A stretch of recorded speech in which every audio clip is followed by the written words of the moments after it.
if that's comparable. I think that those feelings. I think sometimes euphoria and because you chopping your hair, there's no actual maybe risk. Maybe an analogy. There's no actual risk involved. Yeah, I guess in that. so. Like if you're gambling, the risk is you lose your money. Yeah. You already paid the $300 to get your hair done. Like now you're just cutting hair. I'm kind of glad that's my drug. I didn't actually. I was just excited because when I thought about putting it together, and You be getting excited. About I want to do stuff. I don't do stuff for long periods of time, and then I'm like, ooh, let's go to a concert after like 8 years. Yeah, no, I mean,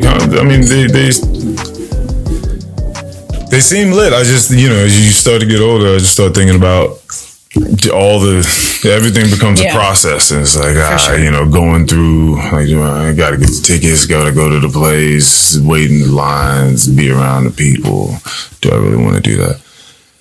Do I really want to do that? Like I said, I don't. This I don't hear you how I.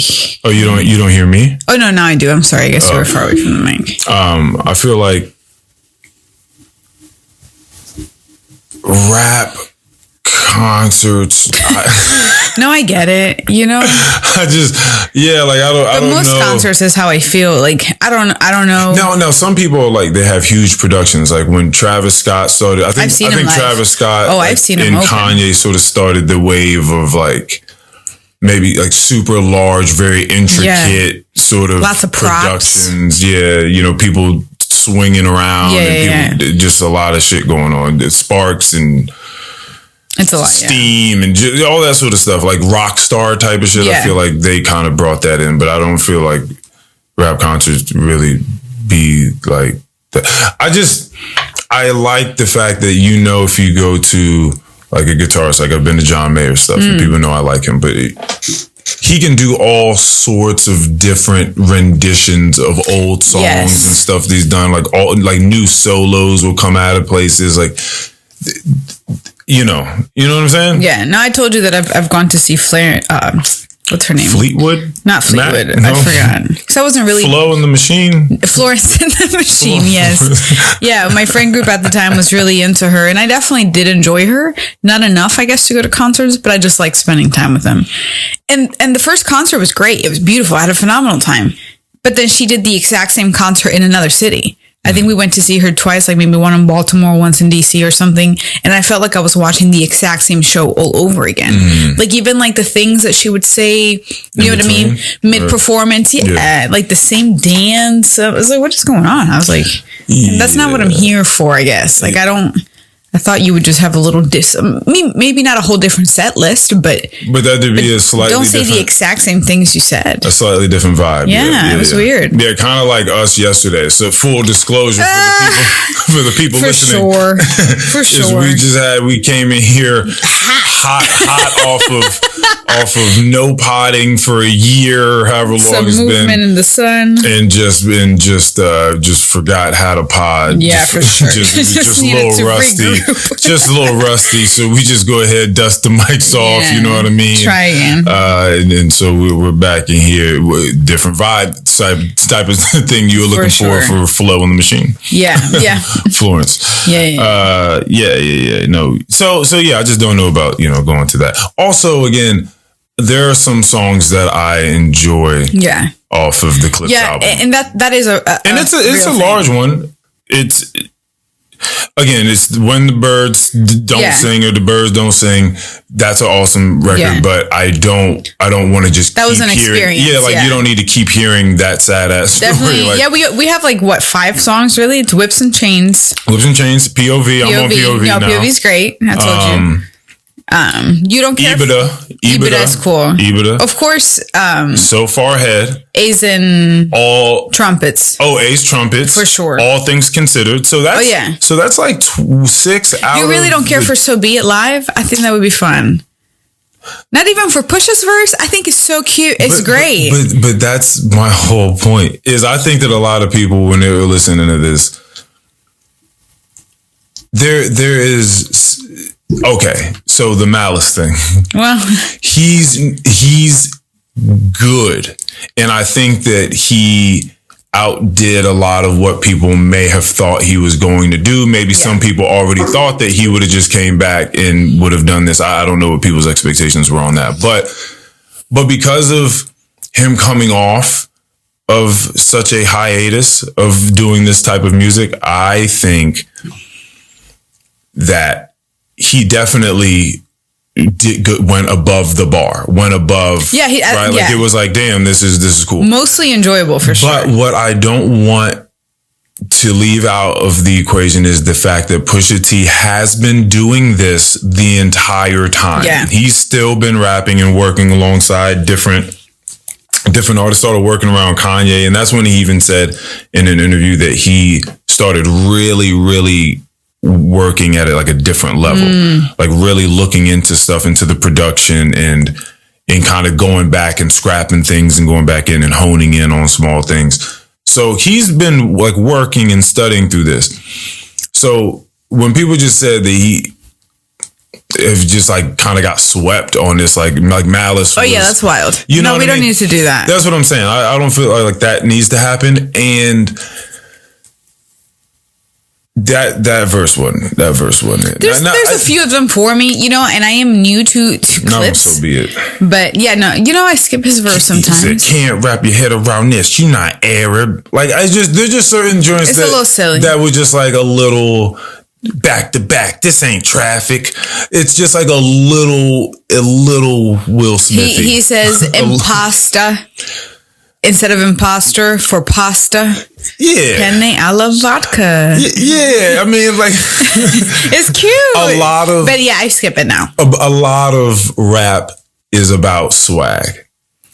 And if you were to just read certain lines or someone else were to say them, that's why people get away with the like reference tracks when people say, oh, someone wrote for Drake or someone wrote for this person or that person. The reason why they get away with it a little bit, even if it does come out to be true, is because it still takes a certain swag 100%. To make the song 100%. Sound. So it's like not everyone can do that. Yeah, it's not like when they get the song, it sounds just like when Drake does it. 100%. You know what I mean? Like Drake still has to Drake over top of that. And then that's where the magic happens. So when people write for people and they collab, it's not like that person's not talented now. And that's usually the thing. Like the people that write songs think of an artist in mind when writing as well. Yeah. Because they're like, oh, this person's like spin on it could definitely really work. Bro, Frank Ocean writing for Beyonce, like when you that shit is amazing. When you can write for her, you know what I'm saying? Like he's so good. When you can write something with her in mind, being like, I'm gonna sing this like Beyonce in my head, you know, and then I'm gonna send it to her. I think she's like, yes, please. You know what I'm saying? That's a wild. It's a wild world. I just re-listened to Channel Orange like maybe a month or so, 2 months ago, and it had been a long time since I had listened to that album. I've listened to some songs throughout the years. We really like Pyramids, but it's just a special piece of work. Yeah. You know what I mean? You can just hear it. It's like he really interacted with a lot of different sounds and stories and just a lot. It's one of, just like we were talking about with Kill Tony. There's I don't know. I think now probably more than ever we are as a people kind of fixated on this idea of authenticity. Yeah. And I like, why would that have been super important, you know, 200 years ago or 300? We're focused on survival. Yeah. You know what I'm saying? It's like, so this is a very particular thing that's happening where I think we have so much that we're watching, especially now where you don't know what the fuck is real or not online. Like you know, that shit is crazy. People are really looking for it because it's like a novelty now. Yeah. Authenticity, like what's real. Well, it just feels unlike anything you've ever felt before. That's so you know what funny. I mean? It's the first. So it's like, what type of fucking world are we in where we're looking for like we're looking for the real shit? Like, where shit is so fake. Where you just looking for somebody to be real. Well, there wasn't time for that. That's terrible. I feel like that's it's like one of those things where it's like, it's kind of cool because when you find it, it's awesome. Yeah. But it says something about the state that we're in that's kind of sad. simultaneously. I think it kind of makes sense a little bit. It's like we shouldn't. It's great that we have doctors and physicians and stuff, but the fact that we need as many as we need because of the things that go on with people needlessly. Okay, in that manner. You're just kind of like, fuck. It's great that we have them, but I wish we didn't need as many. Because that says something about the state in which we're perpetually living in. Well, that makes me think of the Live to 100 series that we watched when Dan Buettner. Best thing ever. And I forget if it was Colombia or Uruguay or one of these places. Nicaragua, I believe. Yes. And they had this medical system where you had people that would check in on the elders and keep track of things and just, do basic upkeeping once or twice a month or something like that. They just rode around on like little mopeds. Yes, and they just visited literally every person and they didn't have to pay for this. It was provided somehow, some way by the government.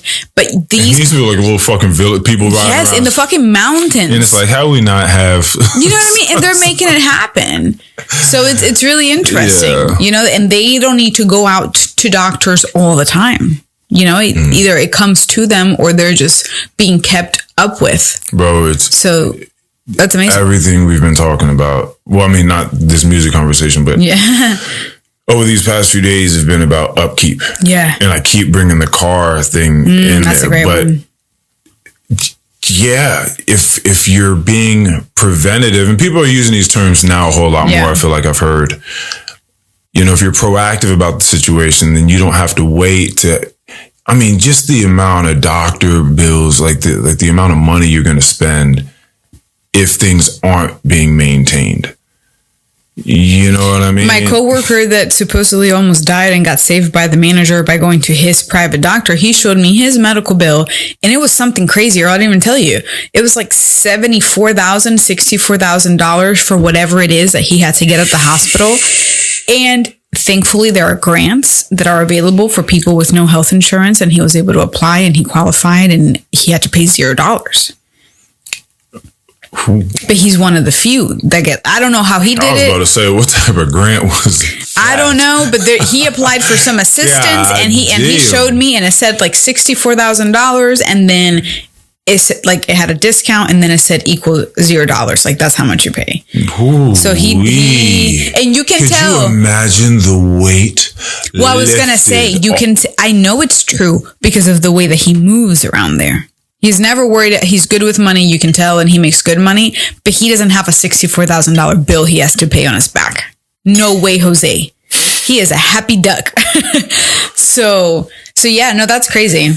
That's crazy. I think about that all the time because we don't have health insurance. You know what I mean? But down here rocking. We're out here 8 months into not having not a sneeze, not a cold, not a nothing. Oh yeah, no, you definitely have to listen. I'm not saying that's the way to do it, right? No, right. Of course. Let's get some health insurance. Let's get that going. We're working on that in the future. But you have to just look at things from different angles. No one thing ever has to be done, and maybe it's and no two things have to be done at the exact same time, but if you can take care of yourself in both ways, that would be okay. Yeah. That's totally fine to have some insurance, to have something, backing you up. But if you're not going to do that, because if you're super young, there's a good chance you may not have to, you can get away with that for a little while and save thousands and thousands of dollars. If your parents have insurance, you're technically allowed to be on there until you're 26. I thought it was 25. Either way, it doesn't really matter. Maybe it is. But one of those, you know what I mean? You're a bit older. Yeah. Yeah. But yeah, you definitely try to take care of yourself so that you don't have to deal with any of that. Yeah, that's definitely at the forefront of my mind, for sure. Yeah, it's be extra careful. And I want to think that way even when I do have health insurance. You know what I mean?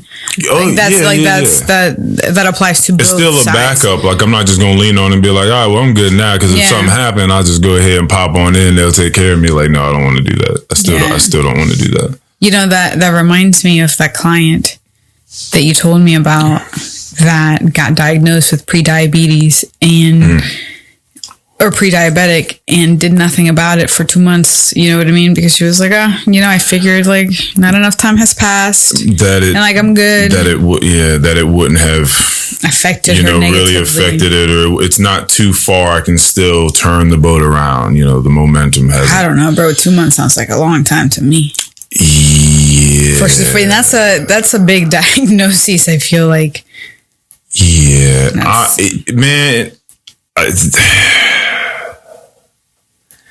Look, I don't know much about diabetes, but I've known many people with diabetes, which is funny. I don't know enough. And I've seen so many people losing limbs or their lifespan. It's not even. So it's just crazy that it even gets to that. It's not even diabetes for me. Like, I'm just thinking about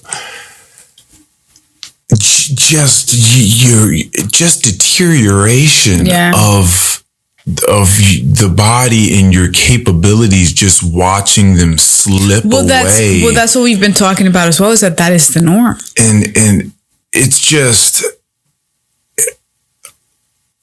crazy to watch people. And, that's why I say people like Paige and, for sure. just working in these hospitals day in and day out and having people that can sometimes barely really understand what it is you're talking about because of where you're working, and maybe the literacy rate isn't that well, or whatever the case is. They're unbalanced. They're spitting at you. They're fighting you. They're on drugs or whatever. They say, and now this makes a whole lot more sense being in the position I'm in now, is that a lot of the reason why people end up in worse positions after they've seen their doctors is because they don't really adhere to what the doctors have asked them to do. And I definitely get that now. You know those videos from my 600-pound life where the doctor's like, you've been eating. You're not supposed to be eating this thing. And they're like, no, we haven't. He's like, I know. So you're even more fat. Yeah. You know what I mean? Yeah. It's it's a wild. It's a wild thing to see that, and a lot of it's just bad information, or just a complete lack of information. Just not being able to understand. But we were just talking about this. We should talk about this again. How crazy it is when, even if you are someone that exercises and you go through motions, you're fit. Once you really get into exercise science, there's still so much that you learn in such a little amount of time that at least halted me and made me wonder, how do we as the lay people not know more of this information? It is about us and our bodies and how we can remain strong and resilient throughout every fiber in our body. It's like to our brain, right? To the mind. It's weird because this always ties me back to the Napoleon Hill, part, I forget. Outwitting the Devil. Yes, Outwitting the Devil. Whether it was just like a chapter or like a paragraph in the chapter, but it is crazy that the school system has not evolved, or at least that I know of, in my experience. I mean, it was the unhealthiest in a way, because I feel like I learned nothing about health. Nothing really. Yeah, I don't know how that's on the back burner. I feel like that's so important. You know what I mean?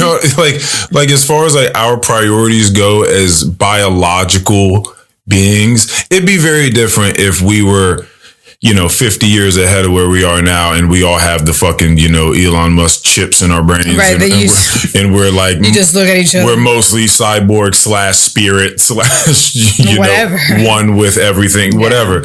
But we're not yet. We're just biological beings. So the fact that we don't really take that biological part very seriously, like as a people, I feel like we should all be trying to thrive as physically as possible. You've definitely understood a lot more things than I have, and I think that people in general understand for a bit longer and a bit earlier. But I feel as though my life has been saved by being able to have access to this information that I really believe I would have not had access to had we not crossed paths and gotten into this relationship and then evolved into this wellness, world that we're in. Because because my life was so not this before, and it's taken so much to be where I am. And I feel like I have so much support, and so much stability. I feel very privileged to be able to do what I do. And it's still so fucking hard. You know what I mean? So there's no fucking way I was going to be able to figure this shit out on my own. And maybe it would have taken lifetimes to do so. But it's so crazy that we don't know anything about our bodies, about nutrition, about health, about, just none of it. At least I did. I mean, I feel I was exercising all of the time for many, many years. Yeah. I wasn't that into nutrition. I wasn't reading up on nutrition. I wasn't really thinking about what was the best for me. I did grow up with people that ate all different sorts of foods, so I knew what foods in general were bad. I didn't know exactly why and how bad they could be and on what different levels. Yeah.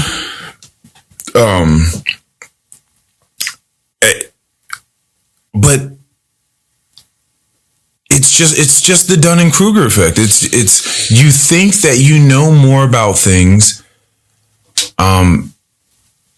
especially if you dabble in it. You start to dabble in it, and especially if you've done it for longer. But then if your education stops, then there's just a world of things to know. And there was I just look back at those old workouts and stuff I was doing and thinking about all the things that I now consider that I wasn't before. I mean, it's everything for me, but and fascinatingly enough, now that more has been considered, it's far less on my mind, like what I'm doing.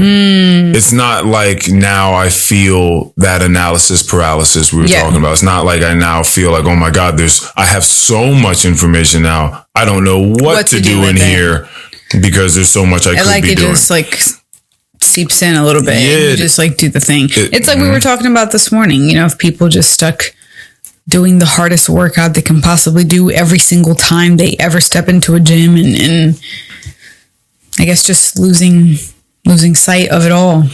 Yeah, I was working out hard. I never thought about what state all of my joints were in. Right.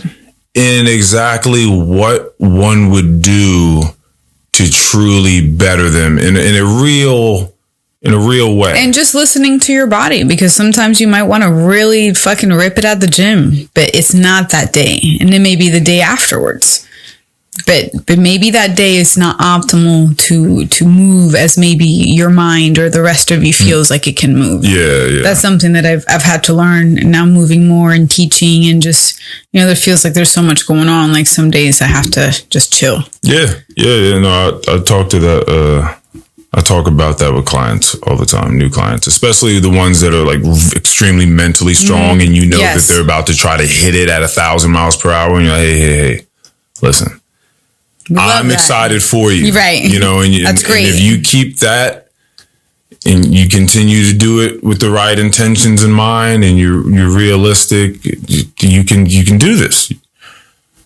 But don't hurt yourself. Don't gas yourself out. I've seen it happen a million times. Everyone wants to do it at 1,000 miles per hour, and then about 3 to 4 weeks in, I felt you are egg fucking exhausted, or you've hurt yourself. And that's often both ways, resistance training or cardio. I see it both ways. Like people start running a whole lot, and then it's either like shin splints start. Oh, but running, yeah. Or they start getting, some tendonitis somewhere, just something happens. A swollen knee pop up, you know what I mean? So there's a lot there. And then resistance training, definitely trying to lift too much weight too fast, tearing something, not having good enough form, not maintaining the body, not thinking about mobility and how that correlates with your resistance training. Yeah. Well, and also like your range of motion, just anatomy and functional anatomy, things that you never know because you obviously don't just learn your anatomy. That's something that you would only learn if you're in a particular field. In anatomy. Yeah, you would have to take an anatomy class. Yeah, but you would only do that if you were already thinking of interacting with something like this, you know, nursing, wellness, something of that like. So no regular person. Yeah, we just didn't go through the body in science. I don't even. I don't remember. But see, that's the thing. I don't. I think science. We had to have. I feel like that would be blasphemous. I think there was like a skeleton somewhere. I definitely. You know what I mean? Skeleton definitely had to pop up. But I don't know. It maybe I will say. Yeah, they have skeletons in science rooms. I definitely came here knowing no English, and then I had to learn English, and then learn a bunch of new material. So you may have passed by some shit. I definitely. I shouldn't ask you. Actually. No, I definitely. Let me try to think. I don't even remember the visuals. You know what I mean? And I remember a lot of visuals because that I do have. What I think is they show you the human body. Yeah. I think you get the like bones. Basic things like reproductive systems. What it is I don't think that there's any sort of like biomechanics or anything involved. I don't think they teach you. And I think they usually do like the dermal layer of the body. You know what I mean? You don't go underneath. You don't go to the bones. You don't go to the muscles. Yes. You know, you're not learning where your tibia is. Like that's. Well, no, you might. You think so? Yeah, they'll show you the skeleton, so you might be able to see all these things. What I'm saying is, how does that move? Yeah, what does it mean? Yeah. Like, okay, you have an arm there, but how can the arm move? Yeah, no. Like, what are the possibilities of how an arm can move? I don't think that it takes you through those, is what I'm saying. And that's a lot of like knowing how the body moves. That should be, we shouldn't just know the muscles or the skeleton, right? We shouldn't just know what a ligament is. Like, oh, that's a leg. That's an arm. That's an arm. Right. I should know how I should be able to move that arm. Yeah. You know what I mean? Yeah, no, I think it's really bad. I think it's really bad out there. I think, like, if you take, I'll say it again. If you take a car class, like, they're going to teach you, like, that's a wheel, that's a steering wheel. This is how it comes together. This is an engine, and, like, this is how we put it together. This is how we maintain it. This is how we turn it on. This is how we drive it. I give credence for that because I understand that. I mean, these are just complex things. Like, these are just difficult to learn, period, especially when you're teaching young kids. But I don't understand how something like calories is not taught in school. And I'm not asking you to just go in depth and break everything down, but just to simply understand what it could mean, like to eat a cup of fried rice. Little inside joke. Funny. We fought over fried rice for a few days, but yeah, I feel like that's too important. I feel like that's as important as to understanding the solar system and like where we are in the world. Yeah, definitely far more important to us on a daily, the calories, than where Venus is or Saturn. Definitely far more concerning. The Milky Way. Why the fuck do you know what I mean? What is a calorie? How does it affect me? Because I put things into my mouth all the time. Yeah. No, what? Yeah. But yeah, I don't know. I feel like the fact that I literally just learned that like a year and a half ago, something like that. It's too, I'm almost 30 years old, bro. Like I can't keep coming into these realizations and I'm almost 30 and I've never known them before. Yeah. Let me go over calories for a second for anyone who's just like, well, what the fuck are they talking about? So there's a few different ways to look at caloric expenditure. Firstly, we're just talking about calories in, calories out, right? Yeah. First you have your basal metabolic rate, and this is just your body's maintenance, essentially, right? How many calories are you going to burn regardless of what you do that day? Just existing, just what your body has to do to maintain itself. There's a real number there. You can take a in-body scan or something like that to figure it out. Or, you know, if you have like some nutrition app or something like that, or the fitness app, I don't know what the fuck these apps, I think if you just put in your height and weight or something like that, they'll give you some rough estimate of what they think. Your basic activity level. Yeah. It's definitely not as accurate. It's not as accurate, but if you can if your gym has an in-body scan, that would be a good way of doing it. So there's that number. So that's your base block. after that number, you have your physical activity level. And that usually for us is what our job is, because that's usually where we spend most of our time. So that could be 8 to 12 hours for some people a day. How much of that has you getting up and moving around and expending further calories? For some people, their job is extremely sedentary. They're sitting at a desk for long periods of time and they're expending zero. They're not doing anything there. And then there are other people that move around a lot, servers, construction workers, whatever may have you. Trainers, yoga instructors, right? Moving around a lot. So they're burning a whole lot more. So you have to take into consideration that sort of number. You can look this up, PAL, physical activity level online. There is a sort of bracket of numbers that they would have you multiply by your basal metabolic rate. That first number you would get, it would be something like 1.0 to 1.3 would be sedentary people, 1.4 to 1.6 being moderate, and 1.7 to 2.0 being extremely active people.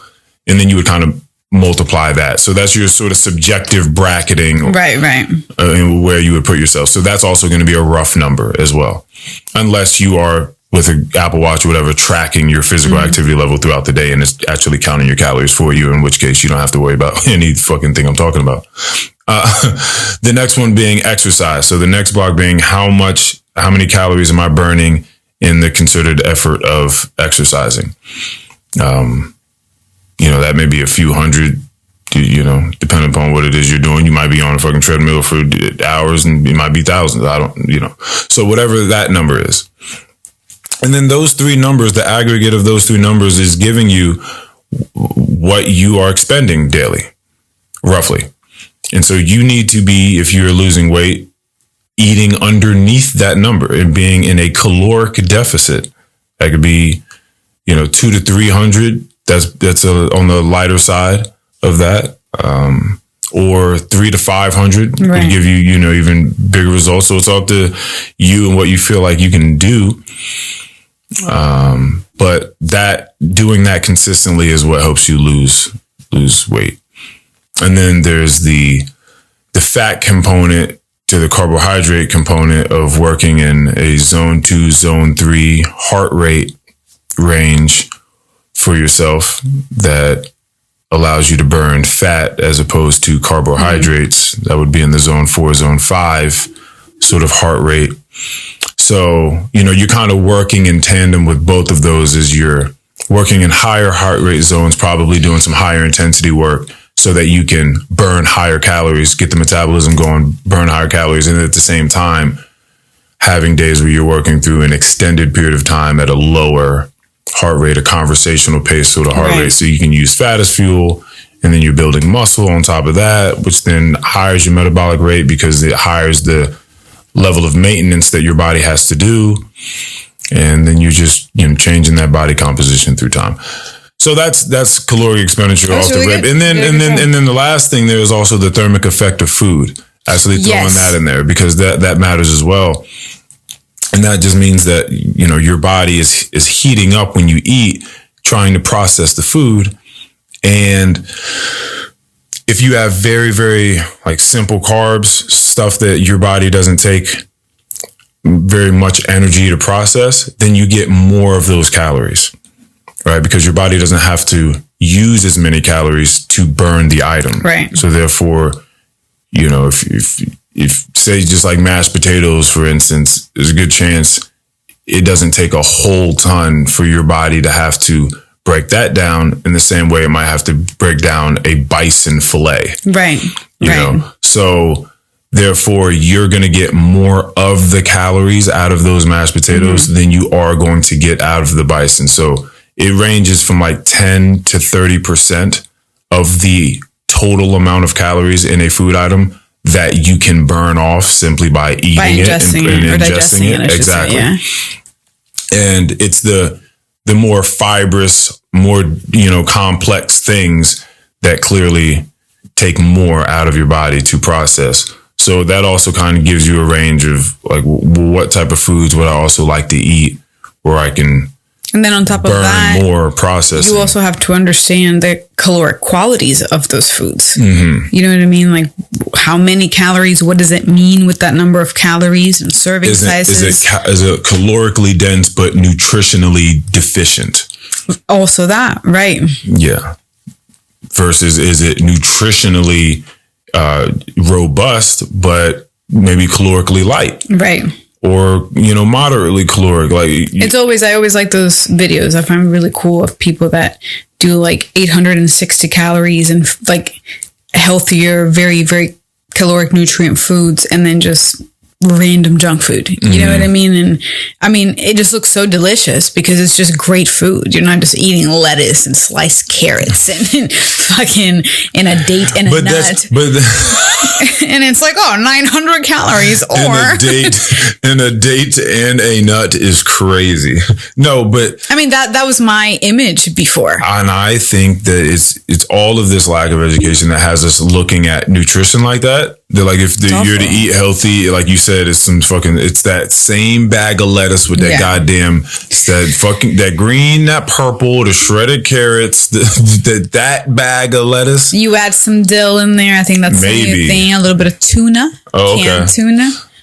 At least you're dressing it up a little bit at that point. Well, yeah, but it's still like, I don't know. I feel like, for me, I'm like over the salad thing. Like, I don't need a salad because I can have so many other things. Over the salad thing. It's like I don't just, and don't get me wrong, I love a salad. I'm not just like a salad hater. Yeah. But that, I don't if a salad comes with the meal that I ordered, I'm not upset. I'm going to eat 100%. The salad. Yeah. And I hope it's a good one because I love a good salad. Yeah. But no, I'm going to eat other things. But you're not ordering the salad. I will never go to a restaurant anymore. I haven't done that in years. I'm not going to order a salad. And honestly, I'm not really getting the salmon either because I make a delicious salmon. Yeah, my salmon is, I think, very good. And now that I figured out how to really cook it in the air fryer. When I was at Coastal, I would get I really like that mango. Now, y'all didn't have this. No, we didn't have that. But the mango salmon salad I thought it was fire. And you put some warm goat cheese on there. No, that warm goat cheese is stellar. It was fire. It was fire. Some things were good. Yeah. Sometimes. And for me, it was just the pecans and the warm goat cheese. Yeah, because I'm not mad at a salad because, again, this is one of those things, like what constitutes a salad? Is it supposed to mainly be based in greens? Is that you mean because there are fruit salads? You see them like casserole salads? We're talking about a green lettuce salad. Yeah, I'm cool with that as long as don't bullshit me. Just don't. And that's the thing. Like you can make a phenomenal salad. You taught me how to make good salads. Yeah, that's filled with all sorts of stuff, and you feel like you had a full meal and a yummy meal. Yes, like delicious. Yeah, because you'll have like the nuts and the fruits and the cheeses and the avocado and like two different kinds of protein. Blueberries in the salad with pulled chicken. It was delicious. Come on. But we had a kale salad. It was a kale slaw salad that had a certain type of beef that we had put in there. No, then I made steak. It was steak. No, I made steak. Yeah. So we have filet. All right, going in kale slaw. I forgot we added like a vinegar with. It was like a lemon poppy seed, I think, dressing at one point with some shredded carrots and some other stuff in there. But it was absolutely delicious. It was great. So. I'm fine with them. That's just the thing. There are things that we make better at the house. But essentially, I guess the point we're getting at is but your idea of eating healthy was some bullshit 100%. prior to knowing like what it is you could do. And I think a lot of people are like that. We're just like, like eat healthy. Like that's some bullshit. Like healthy things don't taste good. Right. Which one thing you can prime yourself, you can condition yourself to enjoy the more nutritious things again. You can pull back from some of the sugars and some of the more natural sugars will start tasting good again. But it's the same thing it's the same thing for exercise. It's like, what do I have to do? Because it doesn't always look fun because people don't always make it look fun. Yeah. Like exercise got away from being fun for people. Even people that do it don't necessarily have like associated with fun. Like it's a fun thing that I'm going to do. Right. So I think, what?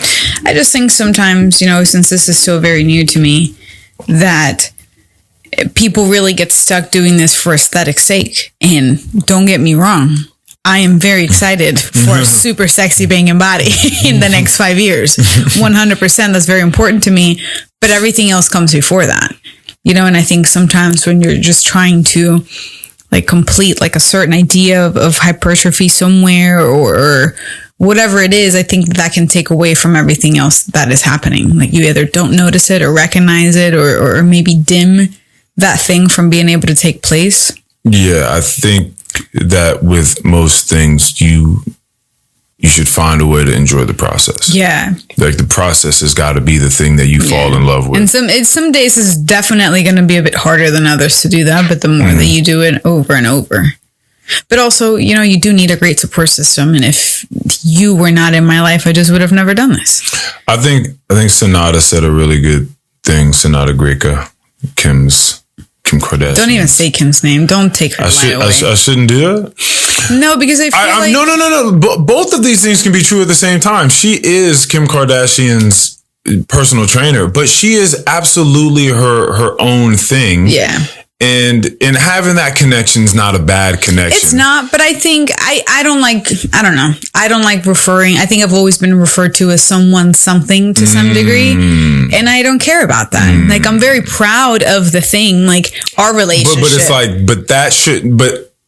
like knowing her or seeing the stuff that we've seen her do online, like that shouldn't be the thing that we think about. Because I think because what she has done is been far more impressive than being this person's. I wish we could trainer. like insert her picture here somehow. All right. Yeah, you're right. I'm with you. All right. So Sonata. No, it's cool. It's cool that she is that. That is important. That's a cool thing. But it's Sonata Greca. Yeah, but just saying, going to the gym and just getting started with something slow. Something you know that like you can do, like not just trying to go straight into your workout, just trying to do something you know that you can do for like a little bit. Start stretching a little bit, you know, go maybe hit a cardio machine for a minute, something like that. Just start off with the slow stuff, some air squats, so just something real slow, something that you got in your tool bag, and then slowly building up. Now the issue that we were talking about before this is people feeling like they don't really have time for all of this shit. So then it's like, well, how long am I going to spend doing that? Because I got a fucking workout that I need to do.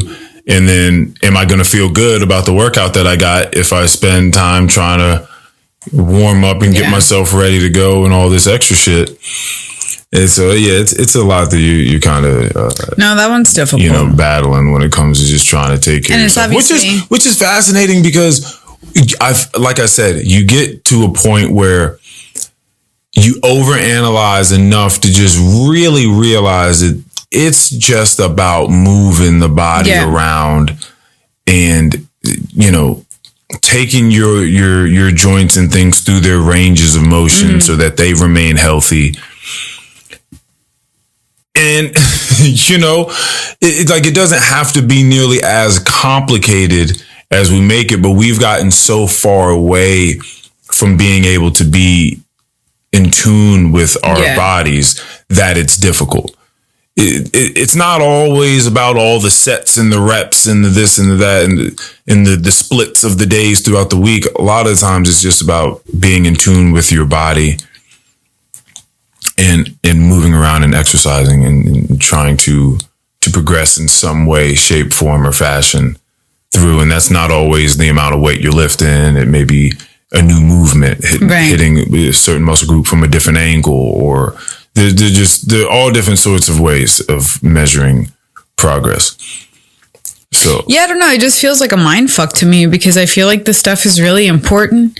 You know, it's not like a cool thing to know. It's not like a fad. It's literally our existence and our quality of life on whatever the heck is going on in this world. It is mentally as well. I mean, because we've only been talking about physical, because mentally it's crazy. But mentally, I just got done with that course. Like, I mean, but without that course, you see it in people and you feel it yourself. Absolutely. You know what I mean? You get to share that with other people. It's crazy. Yeah. People are just way better. I've never gone to the gym or heard anyone go to the gym and then like when they left thought that was just a stupid idea. Like, why did I spend my time doing that? And at least, I mean, I experienced it thankfully in my yoga classes where I teach now, but you know, at our gym and the gym that you work at, the energy in there is just so palpable because everyone is feeling great about being there and enjoying their time and enjoying seeing other people feeling great about being there as well with them. It's amazing to be able to share that with all kinds of different people working on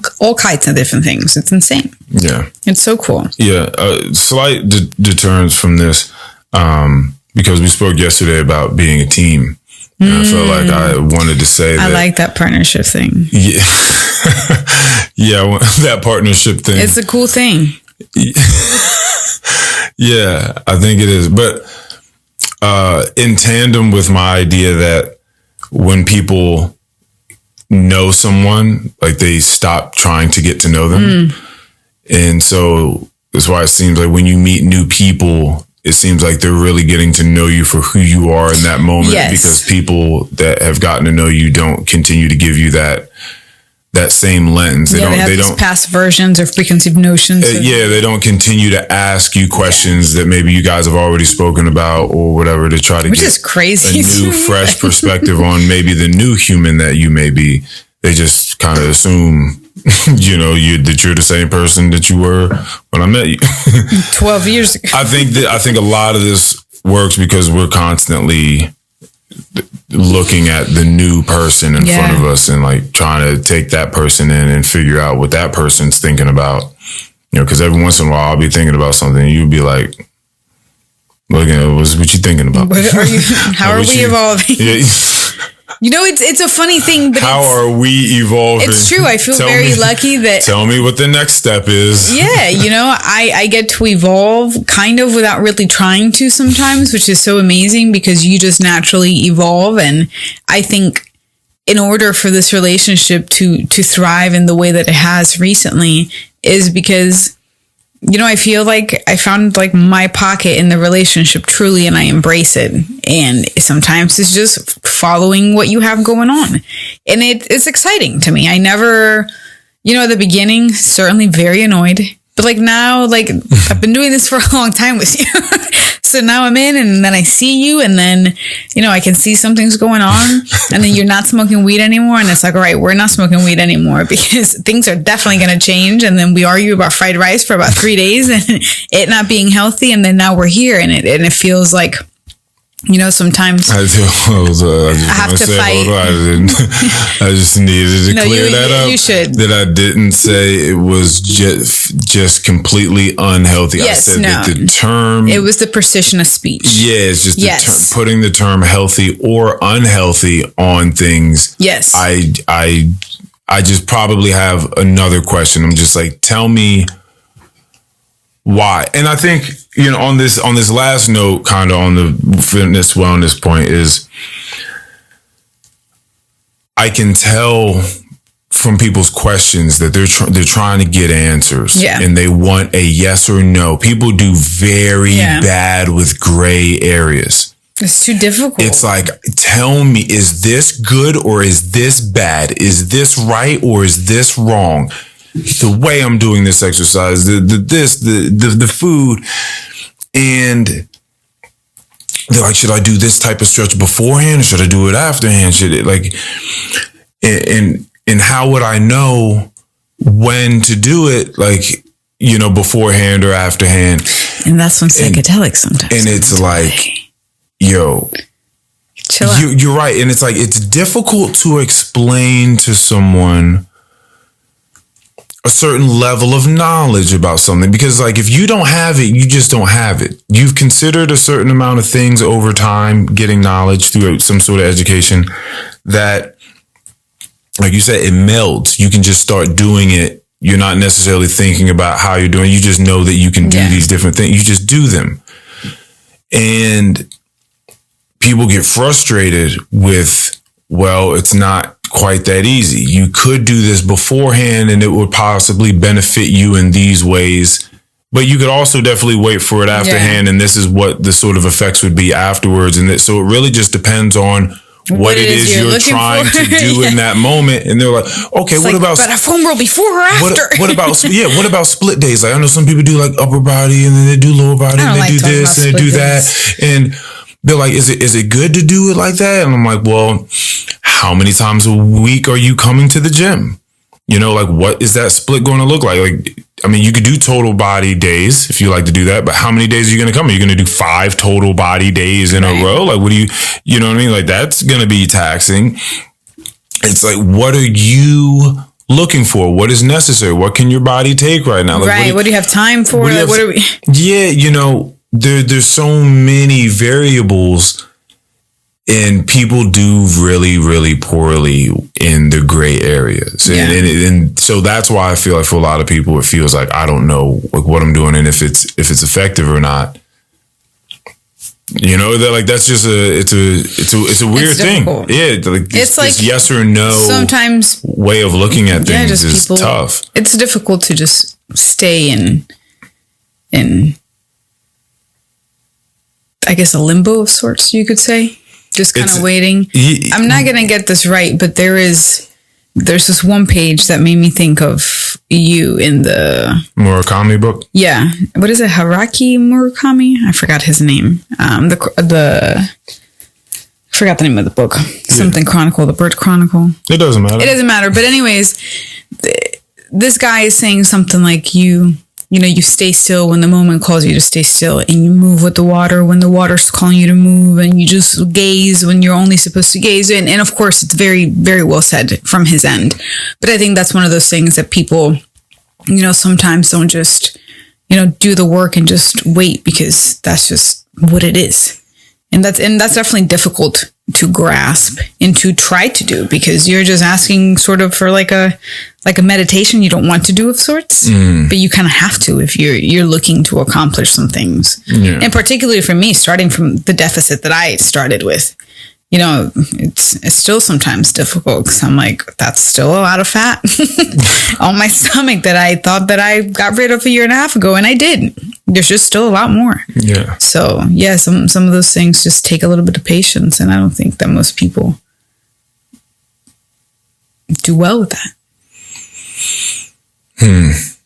And I think the support system, I think that's huge. I really think it's huge to have, bringing partnership back into that, either supportive family members or a supportive coach, being able to afford that, or, supportive gym community, something that helps you come back even on the difficult days and that you feel supported by. I think that's very important. And the people that don't need that, shout out to you, because that's insane. I couldn't fathom that. Yeah, no, I think all of that's really hard. I didn't need that. I was going to get it done regardless. But yeah, to that partnership point, I am largely where I am right now because you decided to speak up and tell the people that I was a certified personal trainer and that I could do the work that they were looking for. That they were essentially begging you to do. I mean, there were definitely some jokes thrown my way, and I was taking them kind of as jokes. I kind of thought similarly that maybe he was being serious about my employment there. No, I knew you saw that. But the idea of possibly overstepping a relationship between member and CEO and asking for that opportunity, I also get that. I felt like was weird, but that worked out. It just worked out. That's that partnership again. Yeah. That's that, one person kind of pulling the team up in a moment. And so that's huge. Yeah. That's huge. You know what I think is important? I just realized part of a good partnership is that you do have to just put yourself to the side, because a lot of the times what you have to provide for the partnership is not necessarily like what feels the best to you or what is most comfortable for you, but just like what the partnership needs. And being able to recognize that sometimes is difficult and sometimes it doesn't feel great. Well, I think that's the same thing that you just said about the exercise. Oh, I guess so. Yeah. I guess so. It's like you got to kind of, in the nutrition. And the nutrition. It's like you have to do what's right. So it wasn't the fried rice being healthy, not healthy. It's like we want yes or no answers to things. So if you say to someone, well, is this healthy? And you're just like, well, let's talk about it. And they're just like, no. Like, is it healthy or not? Right. Like, why do I have to think about it? Because people, like you said, they don't do well with the patience of trying to learn the nuances of something. So it's like, you should be able to tell me if this is healthy or not. It's like, well, different people need different things. Different people have different levels of activity. Like this amount of sodium may not be good for you because you don't move, you don't sweat, but maybe to this person that just burned 1,500 calories in their workout and sweat out all their fucking electrolytes, like maybe they can deal with a little bit more sodium afterward. So it's like we can't just do the yes or no. Yeah. Like we have to have conversations about where we are as particular individuals and what our lives call for. And so it gets, I get it. I think it's the same thing when it comes to getting to know people and continuing to get to know people. It's like, do you want to go into the nuance, of like, what are you willing to go into the nuance of? Right. Some people, it's sports.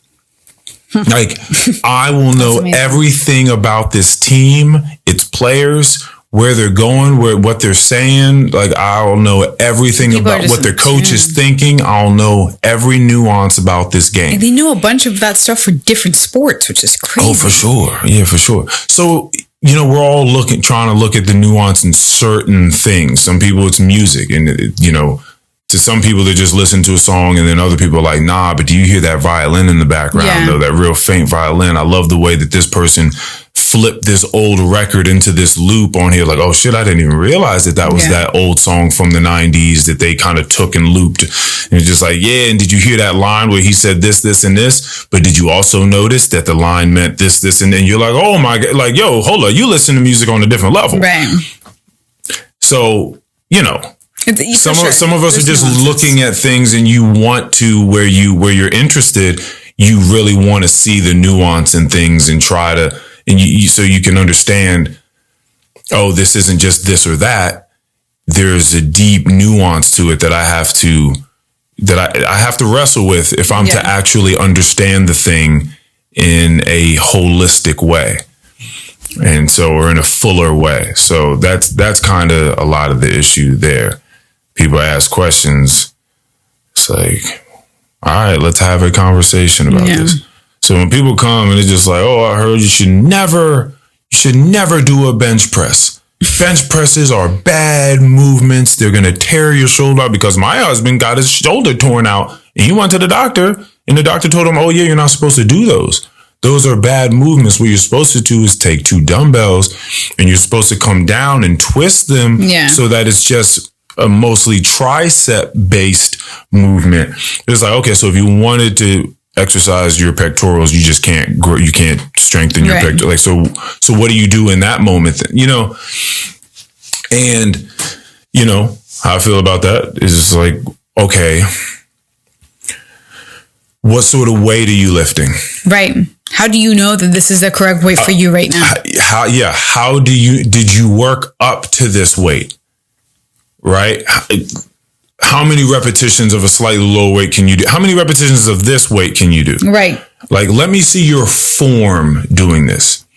Do you have proper range of motion that allows for your shoulders to go and retract, for your scapula to retract so that you can get that big stretch down at the bottom so you can go? Is your scapula activating? Right. So that it can move accordingly. Right. All these, like, these are necessary things. When you come down on the eccentric, on the lowering phase, are we bouncing it off the chest trying to, because I used to be one of those people. Are you just like letting the weight come down and just ripping? Or are we controlling the weight and then pressing it right back off of us? Because then the shoulders shouldn't be so aggravated. Okay. And say all of that, we're doing all that and we still have some shoulder pain. Are we doing any sort of releasing of those muscles and those tendons? Are we taking them through their full ranges of motion?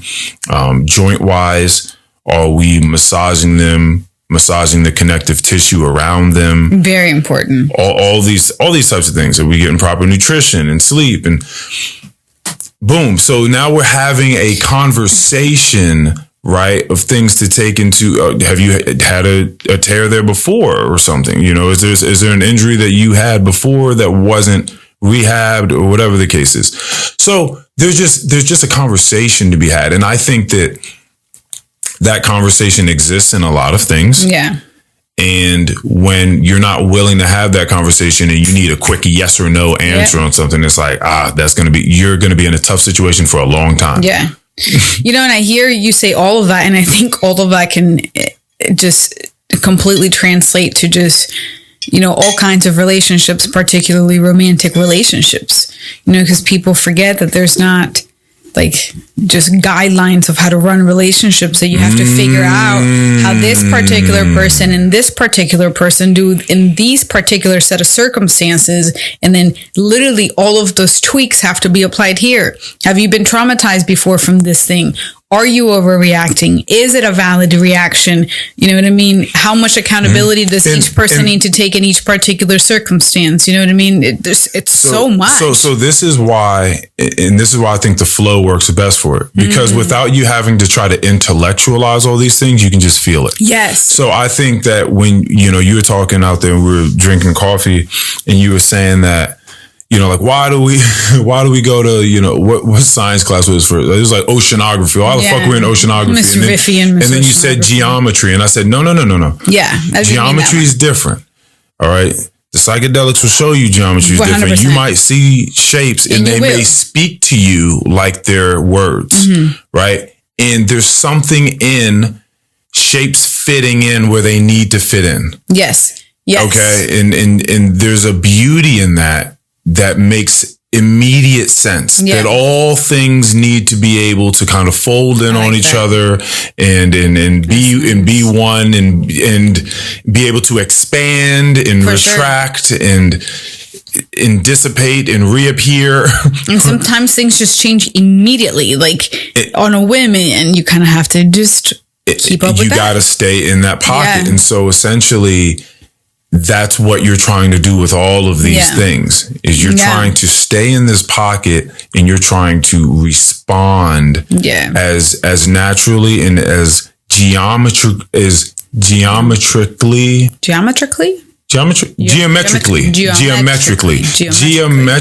I thought of the word from yesterday too, emasculate. I was putting some wild words together. I was putting wild letters together. My dumbass was like, "Oh yeah, demasculinize for sure." No, stupid. Yeah, for sure. We can't do math. Yeah, put in that video. We can't. God damn. Oh god. Oh Jesus Christ.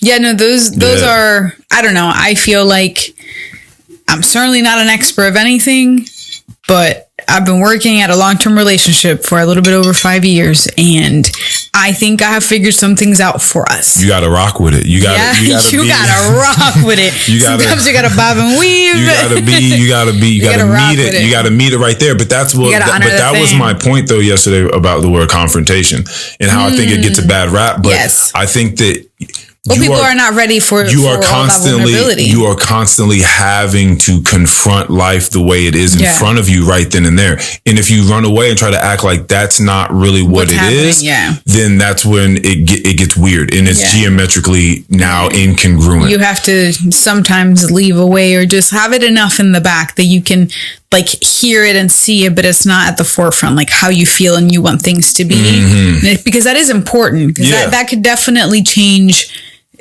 a lot of things for the better or the worse. Well, I think that's also a part. Yeah. Right? But I think like sometimes we let it lead too much. Yeah, and it just needs to sit there so you can step back because that's you. Ego. That's you, and you don't want you there. You just want the thing.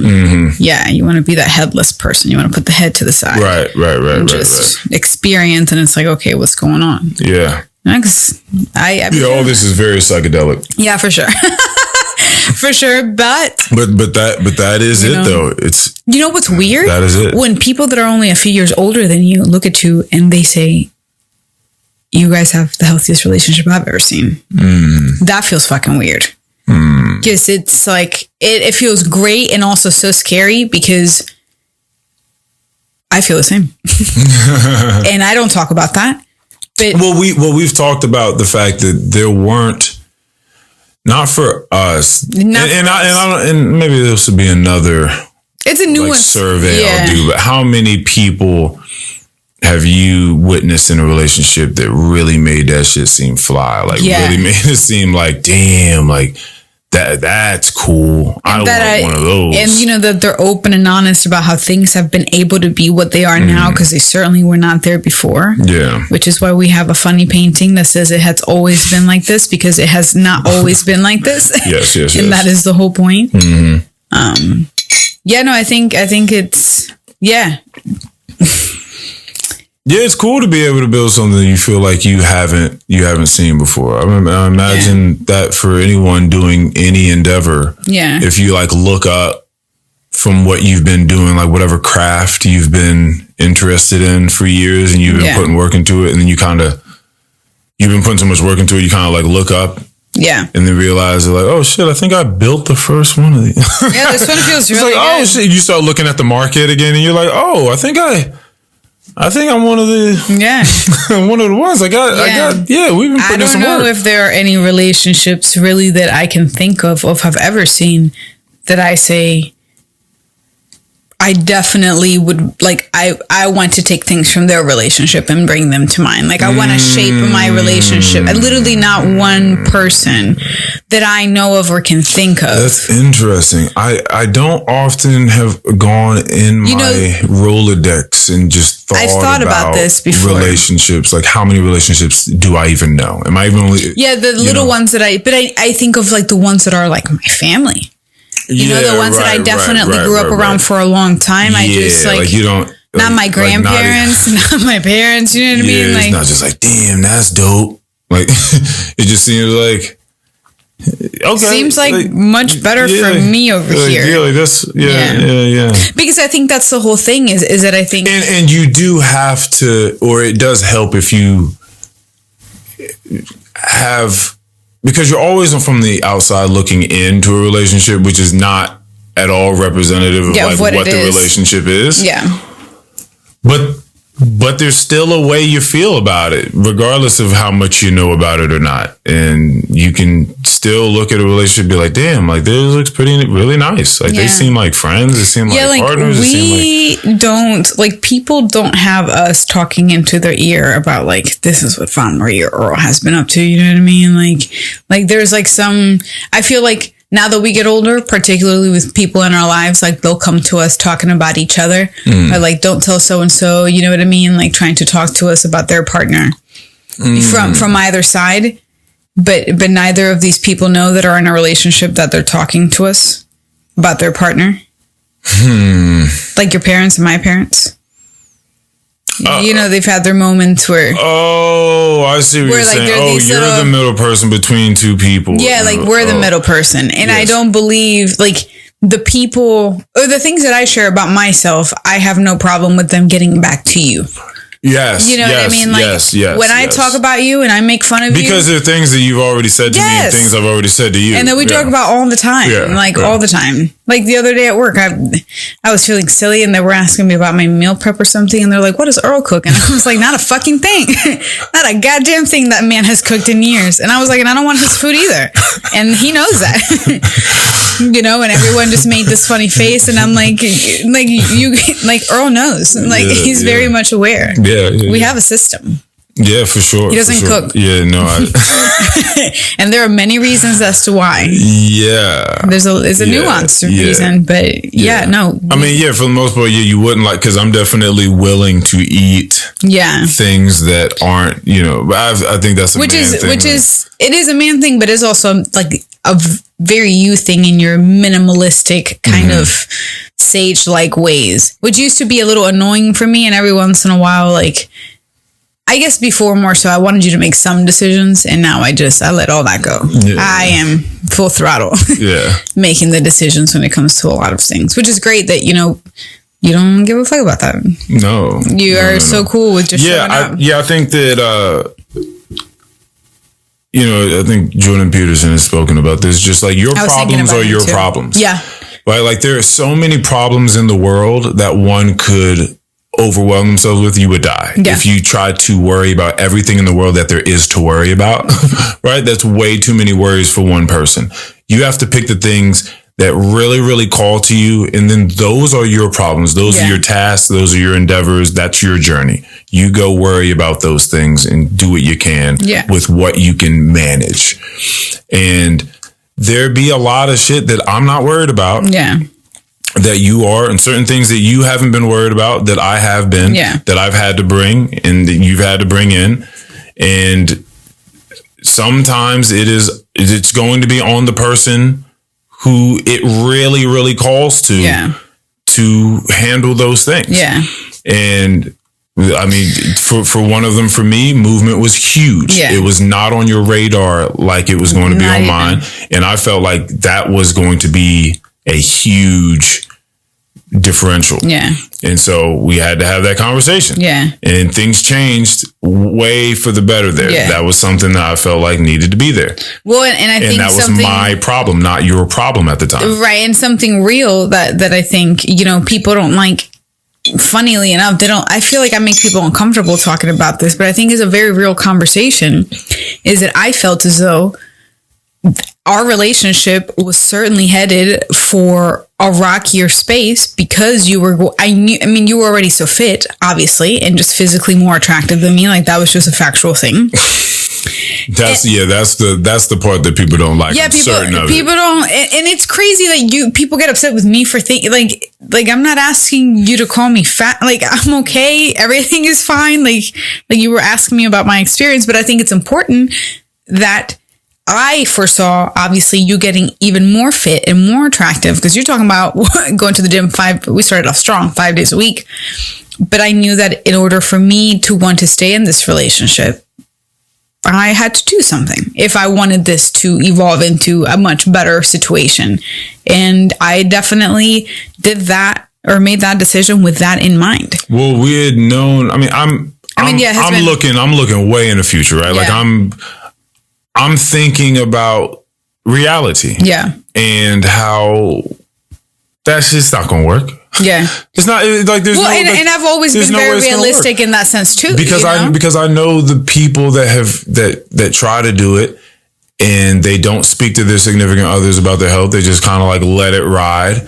And you either start to grow resentment, for them because you're just in here and you're just like just silently like, man, I fucking wish you would just get up and do something. And I talk to people that are in that right now. I talk to a mad of them. And not even only that, I think is also very real. And people also get uncomfortable with this, that naturally when you become more attractive, you get more confident, and you were already like pretty fit and pretty attractive, but it's naturally going to make you more attracted to people that feel that way about themselves versus your kind of unconfident, certainly overweight partner. Like, I feel like that's just like a human thing. Like, that doesn't come from a bad place. It's just like normal.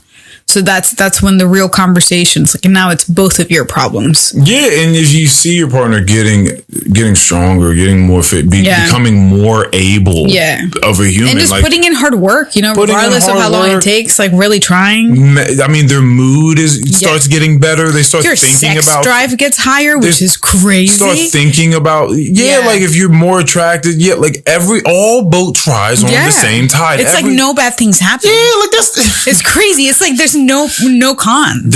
It's one of those types of things where if you do it right, Yeah. If you do it right, you shouldn't have to be dealing with any. Yeah, no, I think that's one of my favorite conversations, when it comes to our relationship, because I feel very grateful by it. The fact that you've told me that you weren't attracted to me at one point, and we kind of had to gently date again, and fitness was still years away from when that happened, so I'm very grateful for all of these things, because that has helped me become a better person. Yeah, we was doing, like psychological,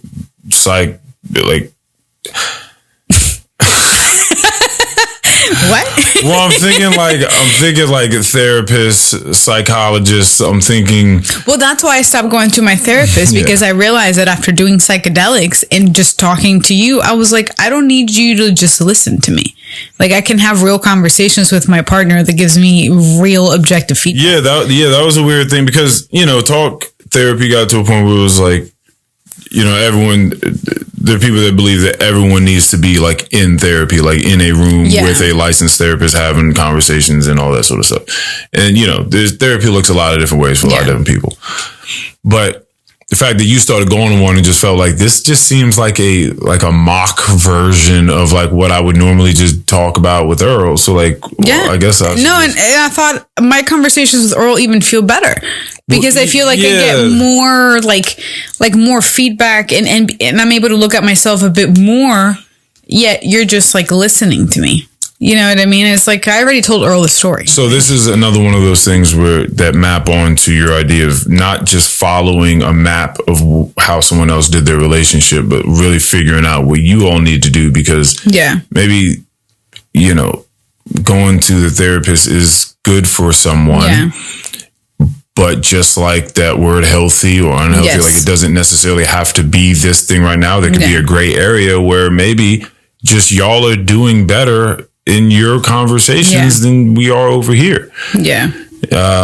So that was one of those things for us. Yeah. We just continue to butt heads and have conversations about stuff and come to yeah, I think it's also important, because something I've always felt in myself is that whilst I feel like I've had so many shortcomings and mostly at the beginning, I should say I felt so heavy all the time, but I definitely wanted to do better. Like, even though I could understand certain things sometimes, I knew that I wanted to not be the thing that wasn't making me feel good. And I think that it's difficult to try to look at yourself and whenever that is shown to you and whenever you're able to, it's just too uncomfortable and people, I guess, just don't interact with it for what it is. Well, there's also this idea of remaining oneself while being with someone. So there's also, you're dealing with that as well. Like how much of you are you compromising and how much of you should you be like, it's that you part that gets tricky because because you're giving an identity to the you versus just like being the thing. And I know that that's very psychedelic and maybe doesn't make any sense. So what I'm saying, because this is a more practical way of talking about that. If I like to do a certain thing, but then when you are around, I can't do that thing. Okay. So now that could be we can take that away from a identity you. It could be, this is a thing I like to participate in, but when this person's around, they either don't like me to, or they would like me to spend my time with them, and therefore I can't do this thing. Yeah. Practical. Movies, TV shows. There are couples that certain people can't watch their shows the way that they would like to because when it's time for TV time, we have to watch a show together. Yeah. And my significant other doesn't like the show that I like. So therefore, I can't watch that show anymore. Yeah. I'm behind on that show. I wish I had watched the last 8 episodes, but I can't. That's crazy. Because when it's TV time, I only have so much time in the day. I get off of work. Okay, we're eating dinner. I got this amount of time for TV. I have to watch it with her. And she doesn't like that shit I be watching, so I got to watch this show with her. Okay, so again, it's not a you thing, but it is a thing I like to do. And then you're asking yourself, well, how many things can I not do that I would do because now I'm a part of this relationship? Or what is, you know what I'm saying? Because if you're not melding like that, that's just a lot to figure out with someone. I mean, maybe that works for some people, but I couldn't fathom doing things that I really didn't like to do for you or making you feel guilty enough for you to do those things for me. There's not a thing that we do together that I'm like fucking Earl. Like, no, I am not trying to do that with my life. And I think that's problematic.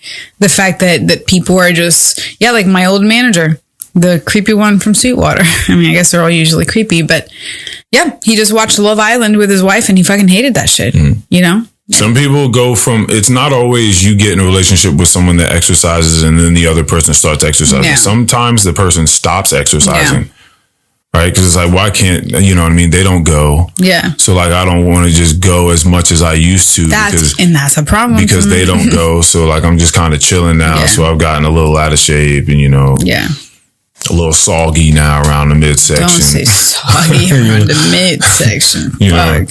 So no, those are all difficult. Yeah, so being in that pocket is very, very That's why I did shrooms for over a month. I know. And that's why we've done so many shrooms together. That's why I did that, because it was a way for me to remain in this state long enough to try to just reap benefit from it. Just understanding how to stay in that pocket geometrically. The longer I am in this relationship with you, like the more sort of like sanctified it feels, like so like special. And I feel like that's something that I never thought of or had heard of before. And maybe this is just a thing that I feel, but I feel like a romantic relationship in particular is something that is like, that should be just held to the highest regard, and honored in like the way that you worship a God in a way, like that you view it from that perspective. Obviously don't just worship someone and get lost in that sort of rabbit hole, but just treat it as an extremely pristine thing that is not just a thing that we sign a piece of paper for, or maybe you don't even have to sign a piece of paper for, but that is like the most important thing. Well, that's what I was saying about as well as the relationship with yourself. Is like being in the role of, because essentially all we're saying is like there's a lot to honor out here. Yeah. Like you have to honor all these relationships, all these things. You have to honor all these things, and you essentially want the best of all these things. You want the best out of friendships. There's a point where you start wanting the best out of friendships. You want the best out of the relationships that you have with people, because you're trying to, if you put honor on those relationships, on those roles, then it's like, well, okay, well then this should be of high grade. Yeah. Like I should be, like my friendship should be solid. And especially if that's what you feel as though you're putting forth, my time is very limited for other things that I feel are not honoring of that. Right. Or that there is potential for that not to be the case. That's why, I definitely get very apprehensive spending time with new people, because it makes me a little scared, because I'm a little hermit when it comes to my house and my space and my time, particularly with how we spend it. But yeah, no, I think that's extremely important, and I don't believe that is how it's interacted with for the most part. Really, any relationship. What's that exactly? Just being just simple things like committing to a person, committing to a way of life. Having children, taking on enormous responsibilities. I see what you're saying. You know what I mean? Like people just pick up responsibilities like it's nothing. Yeah. And it's like, oh no, like the children thing is a big one. And you just kind of look up one day and there's like a bunch of responsibilities that you have. And you're like, fuck, I got a lot to keep up with. Like even getting an animal. You know what I mean? Yeah. People love to just purchase all kinds of animals and gift them to people. You gift responsibilities to people and then in return put this living thing in a worse spot than it was before, because it could have just never been born in the first place. Yeah. You know what I mean? Could have just had a natural way of living in nature, because that's just what happens. Now they're getting abused in someone's house versus getting eaten by a fucking deer or something. I don't even know. But I don't know where you're at right now. I was thinking of something in the forest, but I don't know. But yeah, no, I think, I've learned to honor relationships as I've gotten older, and it has made me realize how crazy it is that that's not what I experienced growing up. Yeah, I think that's what's weird about relationships is like people don't. I guess, it's like love languages. It's people show honor in different ways. We just don't feel like people really, really take it into a higher account. But that's just because we're on some weirdo shit, period. It's just because you and I are on some weirdo shit. Yeah. That's really what it is at the end of the day. But it's like people don't feel like they're not honoring relationships. If you would have asked them, they'd be like, yeah, I guess. Yeah. I've been thinking about this a little bit too, that, this new friend, I was telling her how nice it is to spend time with her because, I haven't had a lot of adults in my life here in the past year and a half because of where I was working with a bunch of children and just talking to people about more real life things. And you know how cool it is to have someone other than Earl sometimes to talk about things, just because it's nice. Yes. And she was like, oh yeah, you know what I mean? Like you can't just tell him everything. And I was like, what? That is actually untrue for me. I tell Earl all of it all the time. And it's one of my favorite things about our relationship is that I feel comfortable talking to you about everything that I feel. And yeah. So did you explain to her that you were kind of meaning just the flavoring? Yes. Just having other people in, like, it's nice to have other human interaction and connection. You know what I mean? To relay certain things to other people and see their reactions and their perspective, or the flavorings. I guess you could certainly say that. Yeah, for sure. No, I certainly explained that, but that is not, I don't know. I feel like that relationship is very sacred, and I want to be in like I want a partner. Yeah. And I feel like if a partner has to have, like, is able to have my back in the most optimal way, like they have to be let in. Yeah. Like they have to know the things, or at least understand kind of the coding of them. Yeah, the perspectives again are funny, and they show themselves in different ways. So it's like you could say something to someone, and they have just like a furrowed brow, and then they asking you questions, and then say it's someone else, and they just like immediately start laughing. Like that's a difference in perspective already, and that alone is enriching. That alone is worthwhile to see, right? So, as you said, just speaking to more than one person can be very fun. Yeah, for sure. For sure. Very fun. For sure. Yeah, it's and it's necessary. It's good. It's good to speak to speak to people. No, it's definitely something I'm working on, but it definitely does feel nice, for sure. Yes, for sure. Yes. But because I feel like it's a good and a bad thing to be starting at 30 years old to kind of build a friend group again, because now I know exactly what I want in my life and what I don't. Mm-hmm. So it takes me sometimes a little bit longer to get out there, because I'm not like expecting the most, and then sometimes I just show up and obviously like I'm being too hard on myself and other people. Mm-hmm. It's like just let things be. Yeah, just chill out. Like too many expectations on both sides. Yeah, people do that in general. Just think whether you're trying to find a date, like you're trying to actually date someone, and what your expectations are on what it should feel like from the beginning, and same thing with friendships, like what you feel like it should feel like. And were they dry? Were they not impressive enough for me? Did they not say the right things? Did they not make me laugh? You know what I notice usually, now that I'm like really listening to all these people that I work with, this new group of adults, is that the people that have like negative things to say about relationship, or just men in general, because there's usually more women hating men than men hating women, from what I'm around. None of these people just like have healthy relationships or are in a relationship. Mm-hmm. You know what I mean? The ones giving the advice and kind of asking me about my life, but trying to give me advice on how they believe that situation should have been. Yeah. You know what I mean? It's always really funny. Well, I mean, that's usually the way that it goes. I guess so. Yeah. Yeah, I guess the people that know the least or have like usually give like the most advice. Yeah, for sure. Yeah, I couldn't fathom someone telling me their experience after I asked about it, and then me trying to tell them how they should have done that thing, or what felt better for them to. Yeah, I think that's funny. Yeah, the giving advice thing is interesting always, whether it be just fucking anything. People just like for sure don't know your situation, but start giving. This is one of the things that came to me as a trainer. Is like people give out workouts all the time, but you don't know anything about that person. There has been no, as we call a discovery analysis, where you get to know their background, you get their body composition, you understand their movement quality through all these assessments, so you understand what their joints are doing. Yeah.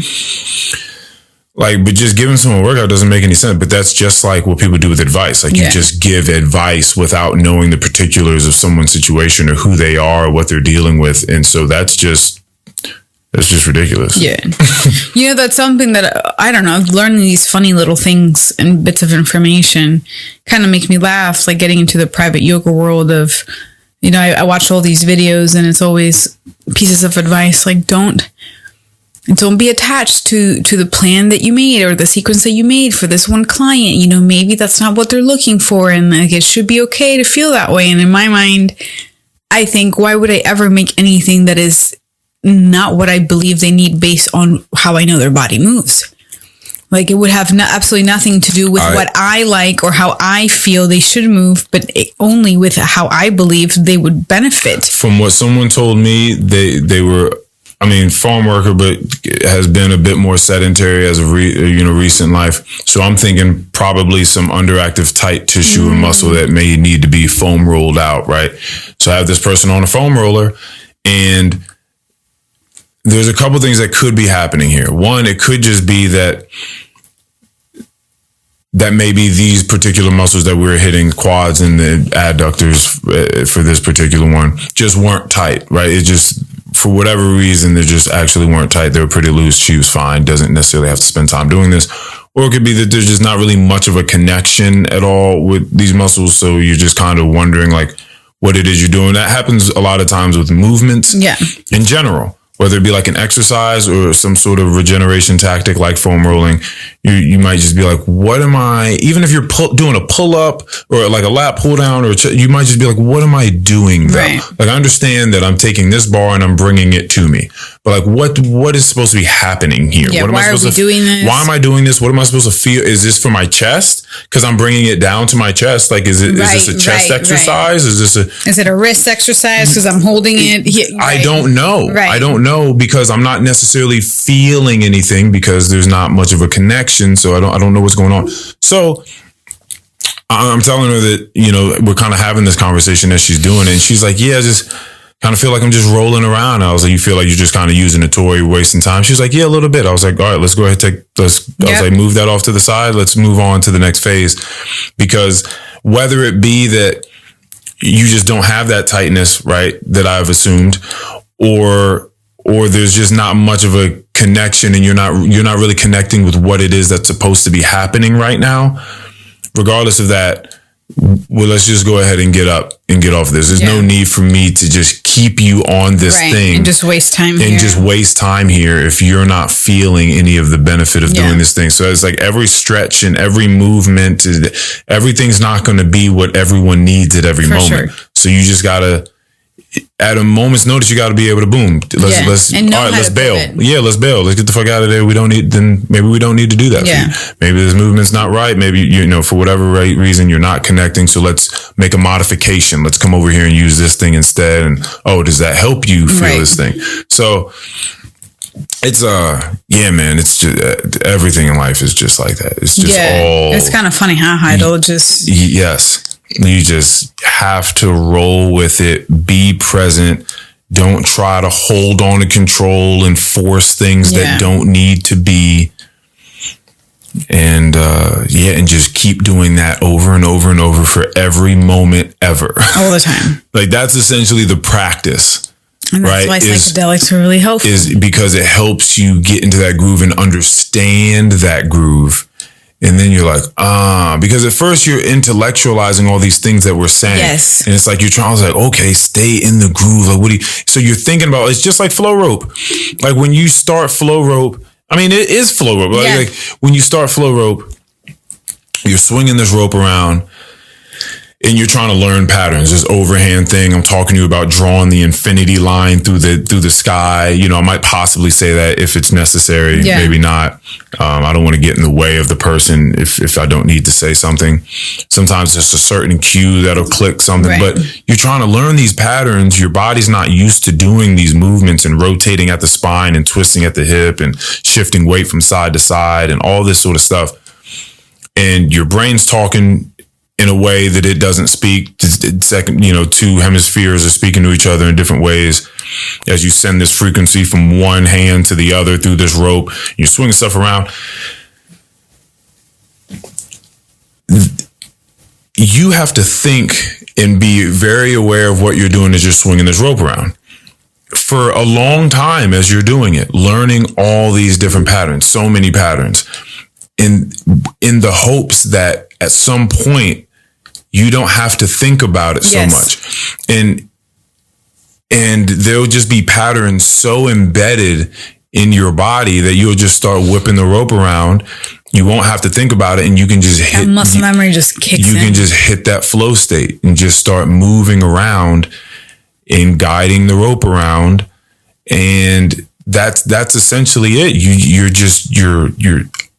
thinking about it for a long time, and then you just let it meld and become one to a point where you don't have to, and you just start moving, and you feel fucking great doing it. You feel great afterwards. That's how I started jumping. I was like, oh, I think I can jump. And then I jumped.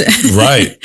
Yeah. You just gained a familiarity with where the rope was in space. And like, if you did something else, like where it's probably going to go. Land, right. And then you're like, oh, I was right about that. Yeah, like, that one worked. I intuited correctly about that, even though no one told me that I could do that. I never thought about it before. It just like hit me one day. That's how it works. And it just continues to happen. You continue to build these patterns, and then you see the rope and you're like, oh, I think I might be able to do this thing. It's funny because that's life. I remember because that reminds me of when I cut my hair off on a whim. Okay. That's a particular story. I'm at the hair salon, ready to drop $300+ as I do every however many weeks to get these highlights touched up. I've been there for like 3.5 hours getting my hair processed. I'm not even done. That's crazy. In walks in this girl. She wasn't even like the most beautiful girl with the most beautiful haircut. Like just an average girl with like a short haircut. And for some reason, I don't know where it came from, I locked eyes with her head and I was like, wait, I think I'm going to cut my hair. And it just like was this thought that started. And then I talked to my stylist at the time, Tracy, immediately. I was like, Tracy, hold up, stop everything. I think I'm going to cut my hair. I got to call Earl. And then I called you. I was like, hey, I think I'm going to cut my hair. Is this crazy? And obviously you said, do whatever you want. Yeah. Like, stop calling me about this. I feel like it's probably what it's like. Yes, babe, go. Yeah. So I'm going to get back to what I was doing. Enjoy. Probably. I may have looked at you and just been like, what's going on? What's going on? Like, what you mean? Like, I mean, I guess, sure. But I don't know where that came from. I had spent zero time thinking about that before. Literally, I had to hide, like the process was done. Yeah. I had to pay for what I got done because then I cut it off. Yeah. You know what I mean? Hilarious. Paid $300 for a haircut. That's crazy. But it felt good. I was like, I'm going to cut the hair off. That's insane. And then for 3 years, I spent just reshaping that haircut. And I think I will end up back with it at some point. Yeah, I think this long hair isn't forever, but I think that's life. I think sometimes like things just click and you just gotta make sure it's not like a crazy click. Sometimes a click can be leading you towards a different path, but those decisions do feel good. Well, that's not reassuring. It's like, because then it's like, well, what does that mean? What do you mean? Well, I mean, like, are we talking about what type of click? Like, what? Is it great that you're click? You know what I mean? Like, like cutting your hair off, like on a whim, and maybe like trying to place $1,000 bet tonight because the odds are just like really, really good. You know what I mean? Those probably in someone's eyes that may be comparable. They should talk to someone if that's comparable. I think those feelings. I think sometimes euphoria and because you chopping your hair, there's no actual maybe it risk. was like a good analogy. There's no actual risk involved. Yeah, I guess in that. so. Like if you're gambling, the risk is you lose your money. Yeah, you already paid the $300 to get your hair done. Like now you're just cutting hair. Well, you also lost money because you cut the hair, or you already, you know what I mean? Like you're not even using what you paid for. Like that shit is on the ground. Well, I guess you're assuming that the risk would be I cut my hair and I hate it. Or they did an awful job. Yes, yeah. You know what I mean? And then you have to cut it even shorter, and then you have no hair because there wasn't that much to begin with. So got the Amber Rose.